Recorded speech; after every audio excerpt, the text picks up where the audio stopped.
Welcome to Rock That Relationship, a podcast about all things relationship with Corey and Tracy. Now let's get real and start creating relationships that rock.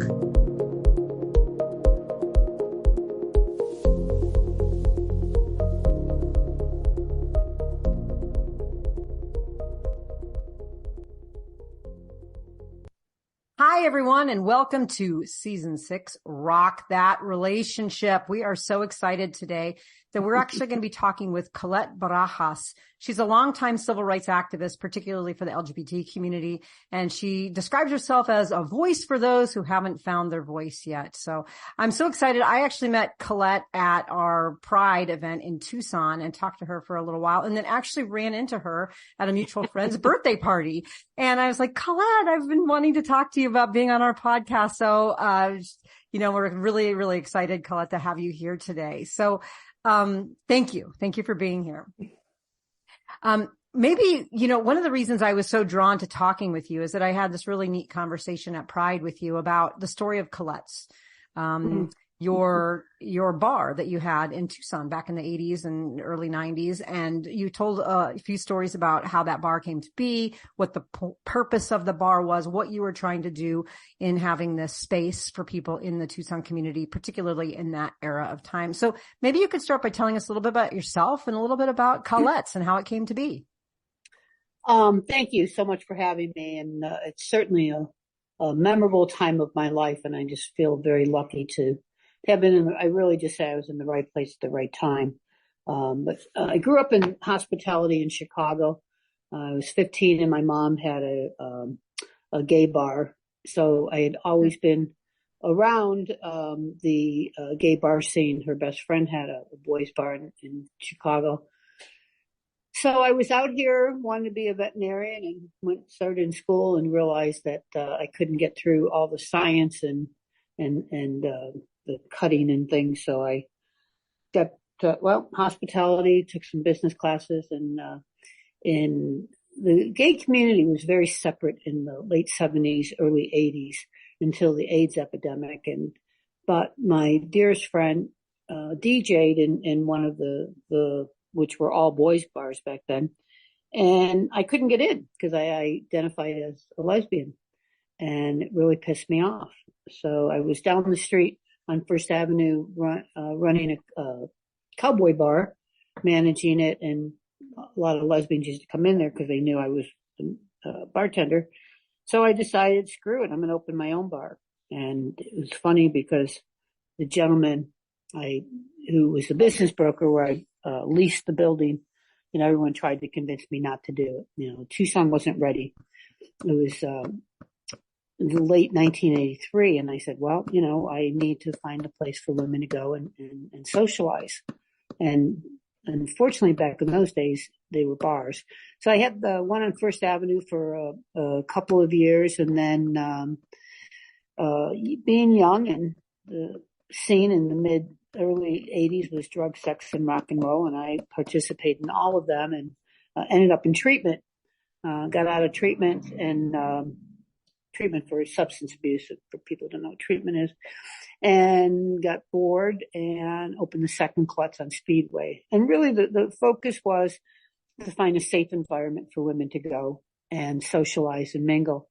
And it was interesting because back then we were really the INR, information referral. Our phone rang all day asking for hotels, housing, religious institutions, schools for kids.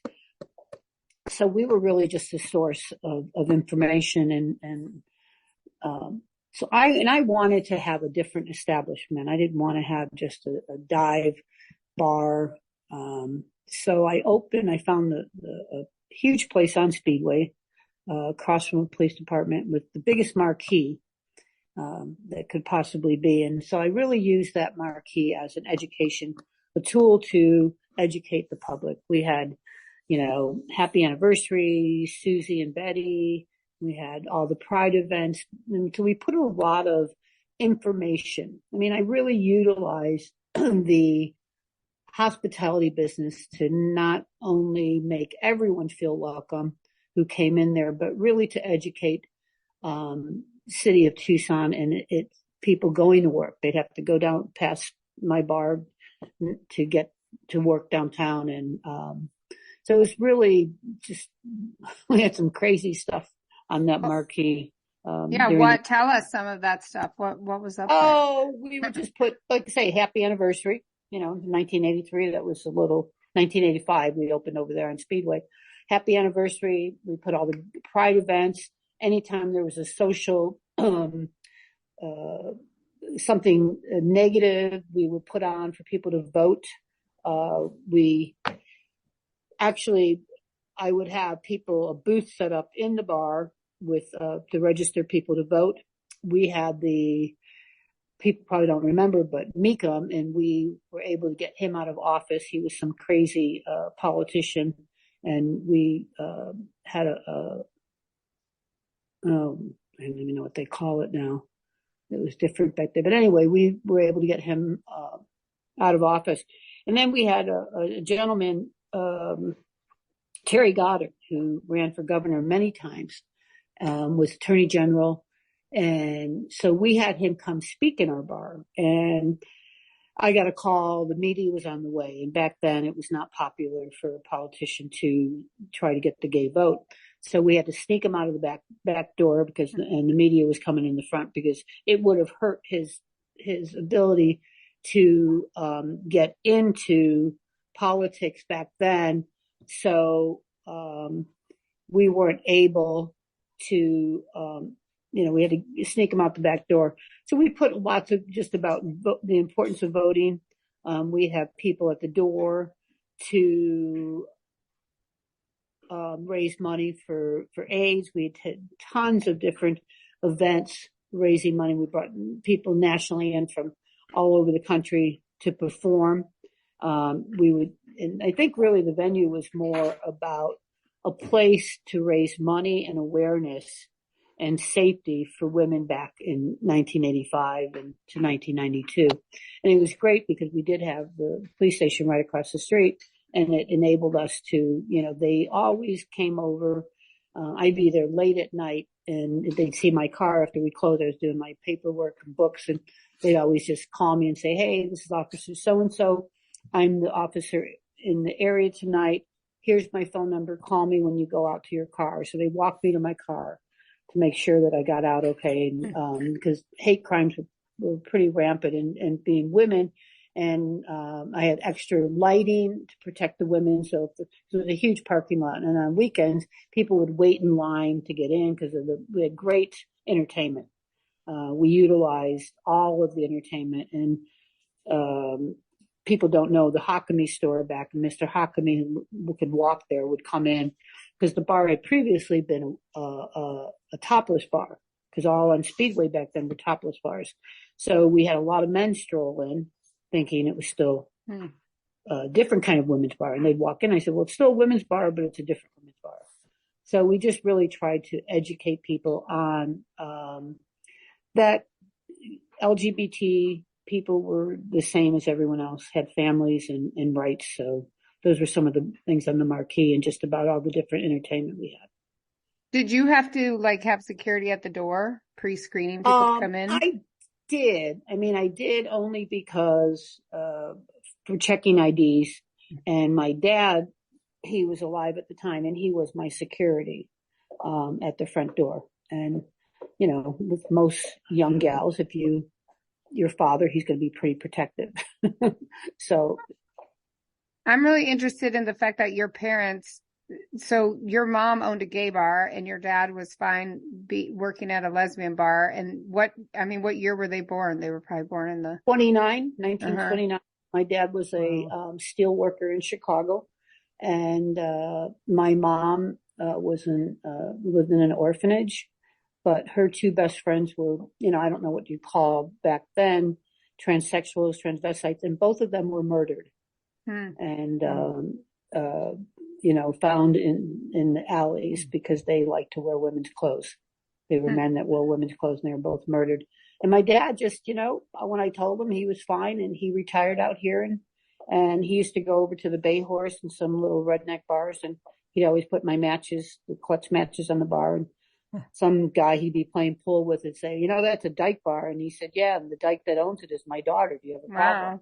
Wow. So So, you're from some real good people. Educating way before. So I was very fortunate to have supportive parents. That's awesome. Wow. Can you hang on a half a second? Someone just walked in my office. Yeah. Sorry.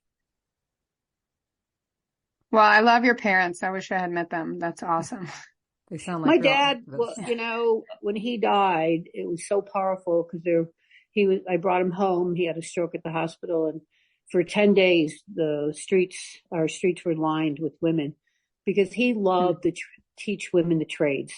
I mean, he would teach women to tile floors, fix their chimney, build things. And yeah, he was the dad. And I told him, I said, Dad, a lot of these people, women that come here, parents have disowned them. And so he kind of became their adopted dad. That's so sweet. You need to write a whole book about your parents, about your parents. That's crazy. 1929. I mean, my grandparents were similar, but not that involved, Yeah. I was very lucky. Yeah. So Colette, how long did you have the bar? When I opened, the first one on First Avenue, December 19th, 1983. You think I don't remember that day. And we closed August 11th, 1992. And, it was, and I don't know if I told you this story, but my partner, she moved here over 20 years ago, and she's just like, oh my gosh, if I hear another story about Colette's, and when are you going to open Colette's? And my niece, who is a lesbian and married now with their first child, came to school out here, and I got her a job at the Biz. And, she would always say, oh my God, Colette, if I have to hear another story about Colette's, and I wish Colette's was here. And she said, I don't say anything, I'm waiting on these women, and they're talking about Colette's, and I finally say, that's my aunt. So, but we were in Tahiti, of all places, and we were at a women's event, and so we walk in, and obviously we all know we're a bunch of dykes, and so my partner said, oh hi, I'm Kristen, it's my partner Colette, and this woman is going, oh my gosh, I met my wife 30 years ago at a bar in Tucson named Colette. And my wife now said, well, that would be her. So it's the next weekend is the street fair, and I will probably see 20, 30 women and the kids. And I don't know if one of my most favorite events is during Christmas. I would do Christmas night just for the kids, because so many women back, had kids. And I think, I wonder what they think, their mom's like, oh, we're going to Colette's. So I said, I want to have the kids come one night, and it just be for the kids, and they can see that Colette's is in a scary place. So I'd have all the pinball machines. Back then they were pinball machines and video machines, and my DJs would dress as elves. And I knew this guy, and his name was Nick.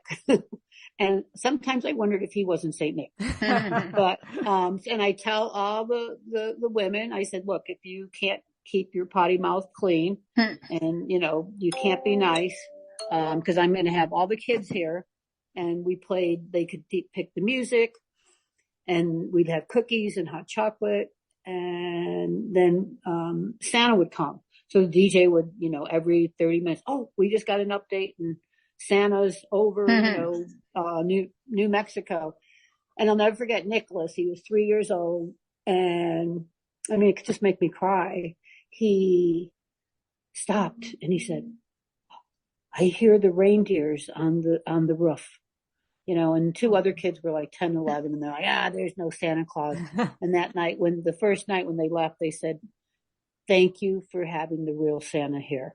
And so now I see these kids, and they're married and have kids, and they'll come by my office during the street fair and say, one of our favorite days was going to Colette for Christmas. And, and I think it's just really bringing families together and bringing people together to feel safe and to know. And some of my friends said, well, my boys don't want to come, because what if they see another kid from school? And I said, and guess what? Then they know they have gay parents, and you're not alone. So it was just so much education happened that I didn't even realize what we were going to do and what we were going to be able to do. And I think, and some people always ask me, do you miss the bar? And I said, I don't miss the late hours. What I miss is the meaningful conversations, of people's lives and what happened to them and being able to share that. And it was a sense of safety and community that I miss. That's just not, you have to go to a large venue to find. You don't find that too often just walking down the street or going into dinner. And so it's a sense of community is really. You can tell your wife now that I'm going to harass you to reopen. And if not, I'm going to be begging Corey about our next project because we haven't had that. I kind of had the Wild Rose, being in Seattle in my younger years. I don't know if you ever went to the Wild Rose up there, but it's a little rougher than sounds like Colette's. It wasn't quite as nice, it sounds like we need that place again. We have some kind of events every once in a while here, but I think that, and I wonder if you've seen this, the LGBTQ community and cultures changing over time. We're more fractured. I think because we're more integrated, therefore we're more fractured, which, it's a double-edged sword, right? Because you're not going to just live in a gay neighborhood. You're going to be around other people. And so it's great that that's not an issue so much anymore. But sometimes there's a feeling of isolation, not because people are icing you out, but what you're talking about, I'm literally having I want that, I really would love to have some place like that, a place to go. And that's really, that's what people came for. And because women don't spend money and don't drink, and I got sober, I also did a huge education in the hospitality industry about alternative beverage because it was the AIDS epidemic. People were on medication. And so I used that venue to really try a lot of experimenting. And my bartenders would just get so crabby. And I said, hey, we're doing this. So I had an extra key. I put a key on the registers for alternative beverages. And on my busiest nights, because we promoted them, 12% of our sales were alternative beverages. I mean, we were the first establishment to have NA beer, which there was only 2 maybe back then. But we promoted it. I said, if you promote Jello shots, you have to promote X, Y, Z. Right. And it was really, the whole key was about making people feel welcome. If you didn't drink or who knows, whatever reason, or you were, sentenced by the city because you had a DUI. It wasn't our business, but it was just to make you inclusive and to be able to have that opportunity to bring people together, men and women, gay and straight, whatever, to feel like they could walk into that establishment and not be judged and be accepted was very powerful. And growing up in hospitality, I knew the key for any establishment is atmosphere and how you create that. And I just feel we did it. We created a sense of safety and community. And again, I have so many dear friends from 40, 50 years ago who just say, oh my gosh, there's never a better place. And that to me is very rewarding because that's what I wanted, but you never know if you're going to get it. Right. Yeah. I just wanted to follow up on that because, you had the bar open for several years and even just you've been in Tucson since then. And I mean, what kinds of things have you seen change over time in terms of the culture in our community here in Tucson? But just kind of on a larger scale, what have you seen change around the LGBTQ community in your time in doing this work? Well, it was interesting because right after I closed, I got so many phone calls because all the men's bars stopped letting women in again. And it broke my heart because I was done. I needed to go on and do other things in my life because there was no money in that business. And my phone just kept ringing. So I had to go and pull meetings together and talk to the guys. Look, if you treat the women well, they'll behave in your bar.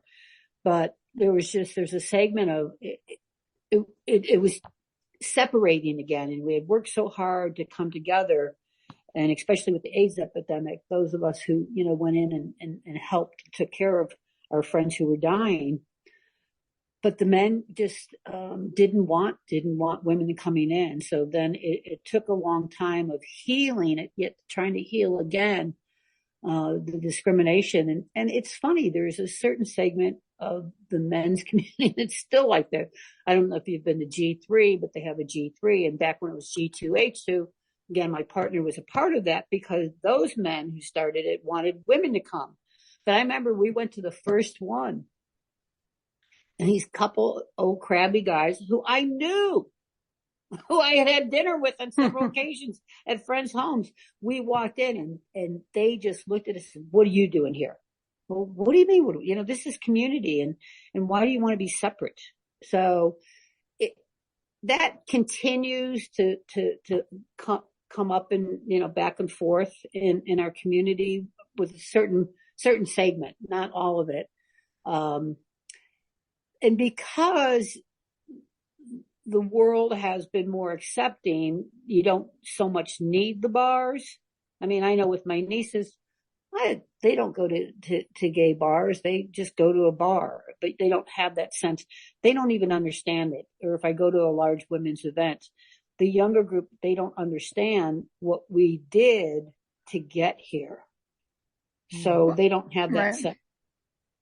It's interesting. The G3, I just want to say for our listeners, is like a monthly gay group. So it's kind of a dance party or, something. And so now they're having it at the same bar each time, which is actually a really cool bar downtown Tucson. And I'm generally not a big drinker, but I like to go out. Right. And so, Corey and I were actually at the last one, and I was with, my girlfriend and then another friend, and some older gay guys came up, and this guy was like, "It's so great to see you girls here." And I was thinking, what? That's so weird, right? Yeah. Like, what is this deal? But, as a lesbian, it's interesting to meet people who are more recently out or younger. So hanging around younger people, they don't have, they have gay friends and stuff. And I just never did. Even though I did AIDS stuff back in the 90s, and I was a cop back in the 90s and dealt with a lot of the gay community in Seattle, there never was crossover. They just didn't want, there was the lesbian bar, and then there were one lesbian bar and like 7 gay bars, and zero interest in being friends or anything like that. And, I've always found that fascinating. Like, it's just, I don't know what it is, a cultural difference between us, but I thought it was interesting at that thing. And then I want to go back to the non-alcohol thing. 10 years ago, I was like, oh, I'd love to open a club, right? That's not smoking and non-alcohol, but people can come and hang out. And now on Facebook, I get ad after ad after ad for non-alcoholic drinks, non-alcoholic wine, and a bunch of celebrities are advertising it. So culturally, that's also changing, right? And it's not the pressure, I think, anymore so much when you go out. If people are like, "Are you drinking? Why are you not drinking? Why don't you drink?" And I've never been in recovery or anything, but I just don't. I mean, I'll drink occasionally, but I don't need to drink. And I've noticed the past 10 years or so, people kind of chilled out about that. They don't, really harass other people anymore about whether they're drinking or not. Yeah, it's definitely changed. It is funny though. I just got married, and so we're hiring the bartenders for our wedding, and they send over the list, and there's nothing. There's Coke, Sprite, and so my wife was taking care of all that, and so finally she said, "Well, I want you, we got to finalize this," and I said, "Okay, I'm in the business. I was in the business. This menu sucks. This is 2023. What?" So ends up, the guy knew me. He was a gay guy in recovery too. And I had taught him I used to teach about responsible beverage service. And I'm like, "Chris, what's with this menu?" There's so many alternatives, and I sponsor a ton of events, and there's never anything adult beverage, "Oh, well, we've got Diet Coke." Oh, great. I have a Coke, I have a pop every now and then, but I don't want to go out there's wine, there's Secco. I mean, but it's Now just they have non-alcoholic gin and rum. Oh, yeah. Yeah, they have not. It's like Wow. totally changing. You can But just you ask can't for find it at a regular venue. Like G3, when I go, I was in there actually for now something else, and I'm downstairs waiting for Chris to come in and say, "What do you got?" Oh, it's back in the storage room, warm. Mm-hmm. Yeah, it's just Right. not in the frame of thinking for people, but it is there, and they're opening up a lot of alternative bars. But it's so interesting, and it's like, so I sponsor, I give somebody $3,000, and there's not even one thing for me to drink when I get there, and it's, I get a little pissy, and I don't say it right then, but it's like, really, people? I had to bring my own wine to my wedding because these guys don't know where to buy wine. Wine. It's just crazy.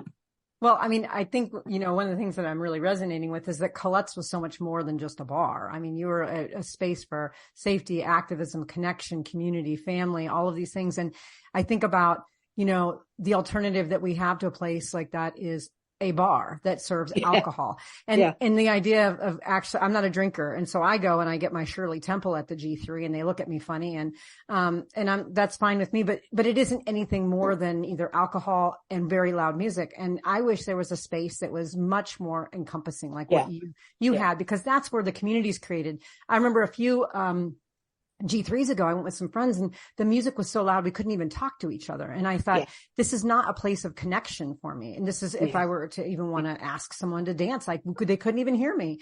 And but, you know what it is? This is what I like about the G3 is that it's what we didn't have in high school and college, right? For gay people. So it's like people acting like I was acting like a fool at the last one, just like, I didn't see you. I was there. I didn't see any fool. She was acting like a fool. I will substantiate that. Well, I never make out with someone in public, but whatever I did this time. And that's the thing is like I didn't get to do that. You've missed out. You should have.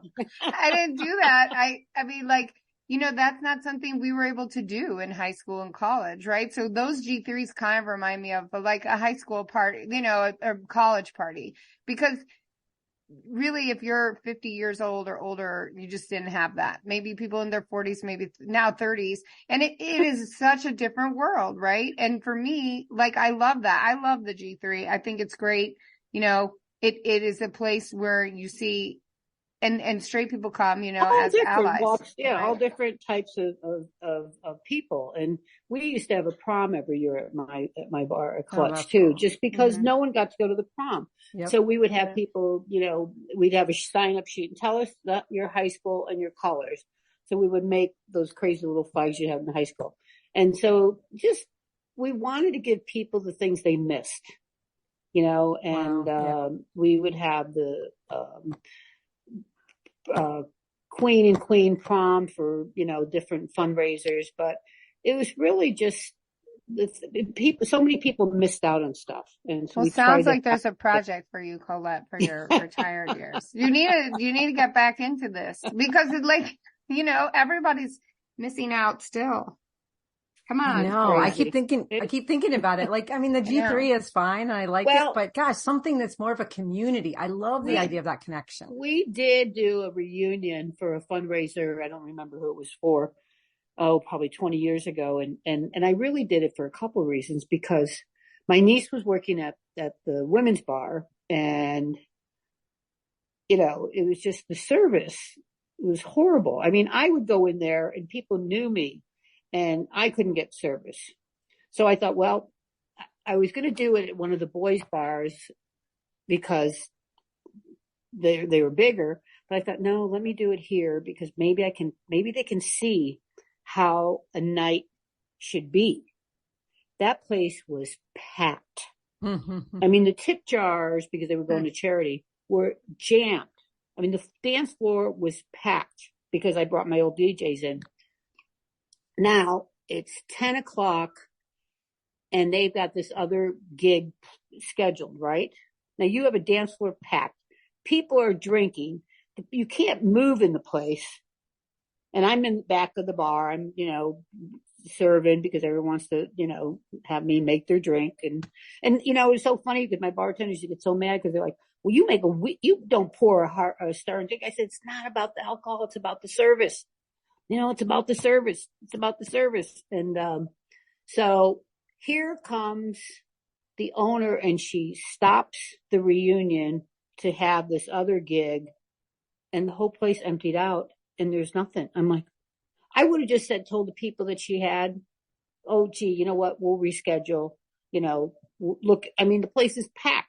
Nobody wanted to leave.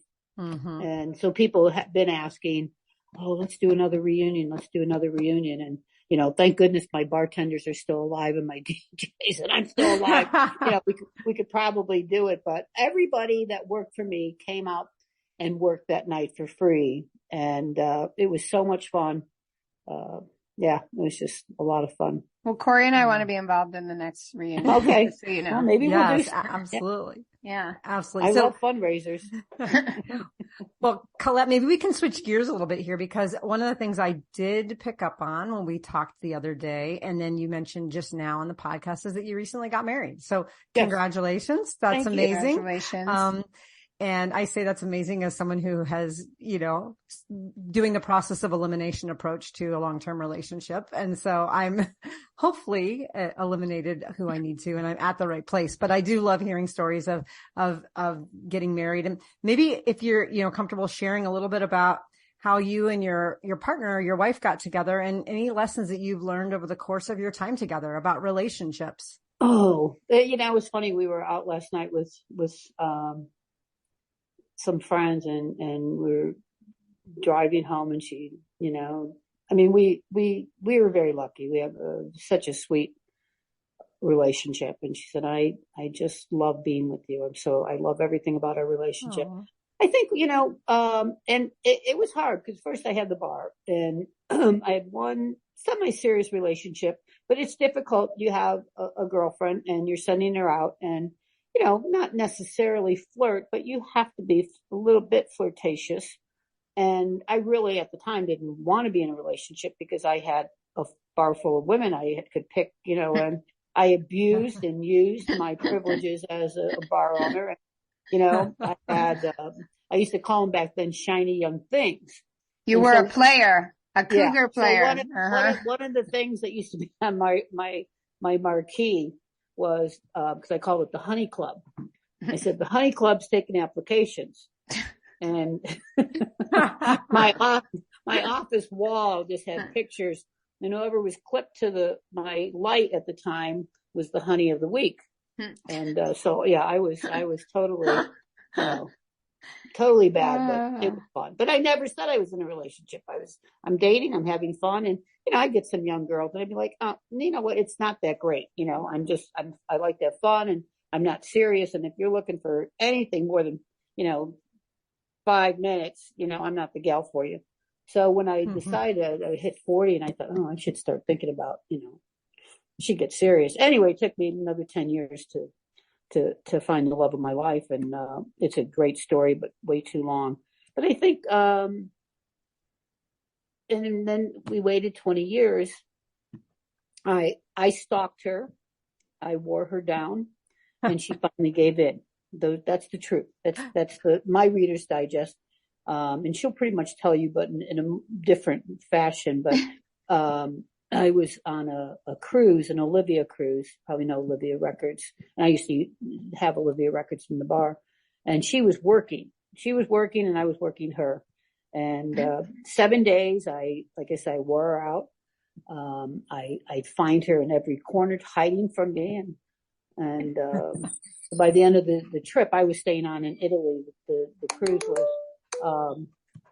Nice to Rome, and I was staying on in Italy with some friends. And so we decided at the last day that she said, well, maybe she lived in Berkeley.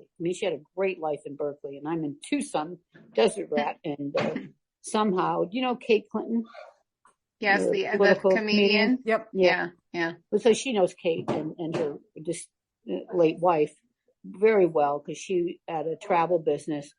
My darling put all the women, Chris Williamson and all the Holly Near, and she put women on the road. Her tribal business was musicians. So she had a great life. And I can't believe that I talked her into moving to Tucson and that she actually asked me to get married on near our 20th anniversary. And so, it's a love story. I mean, it really is. But I think we were both ready and, you know, I knew what I wanted, you know, and what we say is, that we had three criterias. Faith. We both have a strong faith, family, and friends. And we both had longevity in friendships. You know, I still have Joe. We've known each other since we were 5. I'm 70. And, we still talk. He lived around the corner. We bowled together. We did trick or treat, and he's one of my closest friends. And he totally accepted me when I came out. And Kristen's 2 best friends are from 4th grade. So we had that, and our friends, our family was very, very important. And our entire family came to our wedding. And it could make me cry right now because we are so blessed. And, you know, telling our family, we said, you know, you guys just think it's normal because we're so close, but most of our friends don't have what we have. And we don't take it for granted. We nurture those relationships.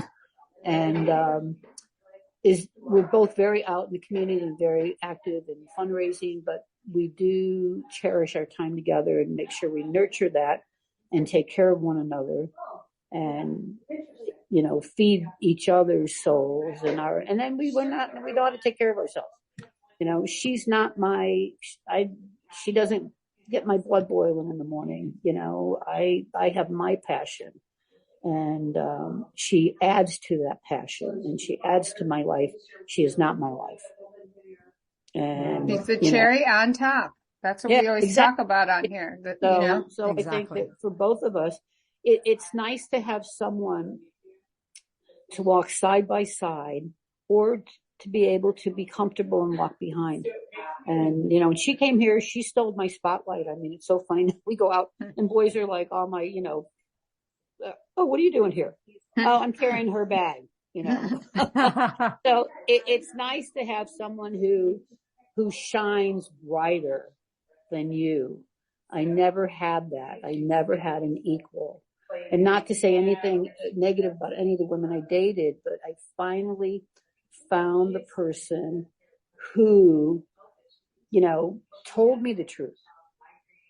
Told me when I was, you know, telling my story. She still doesn't. Pisses me off. Like, that's not how it went. I said, well, that's my world. Quit, you know, I didn't embellish, you know, but, and who stands up to me, you know, or reminds me, you know, I don't think that's not what I remember you told me how you want this to be.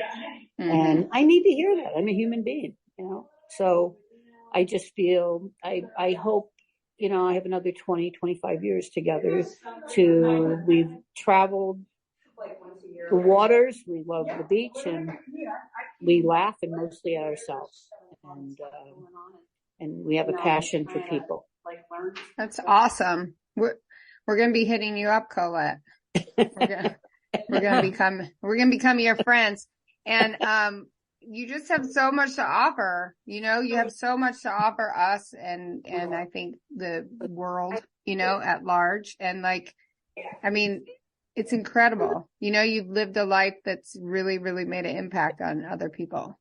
And, it's awesome to see. And you still have a lot more to do, like reopen, reopen Colette's, and we'll be there. Reopen. Yeah, exactly. So Colette, if you know, with all of this stuff that, you know, your own personal experiences and your professional experiences, you know, and seeing that there's generations of the LGBTQ community coming up on your heels, what are some lessons that you've learned over the course of your lifetime that you want to pass on to them? I mean, this is recorded history right here. And I think we have a lot of listeners that could really benefit from just your wisdom that you have.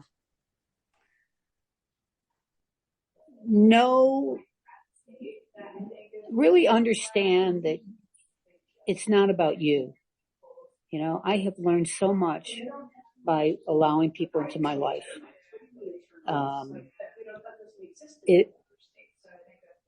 helping people become their best has made me a better person.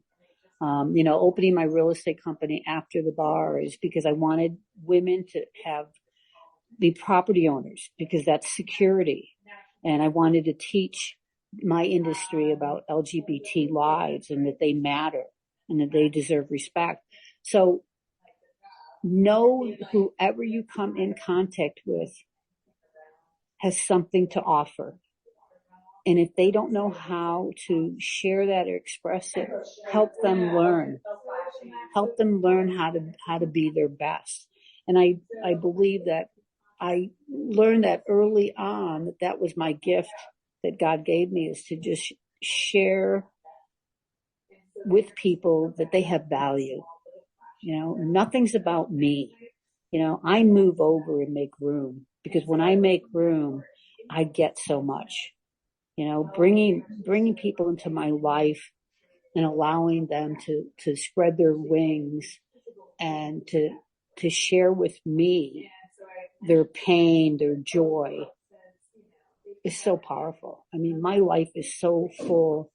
It was funny when Kristen first met me, someone at work said, "Oh, I heard you met someone on the cruise," and my card was there, and she said, "Is that her?"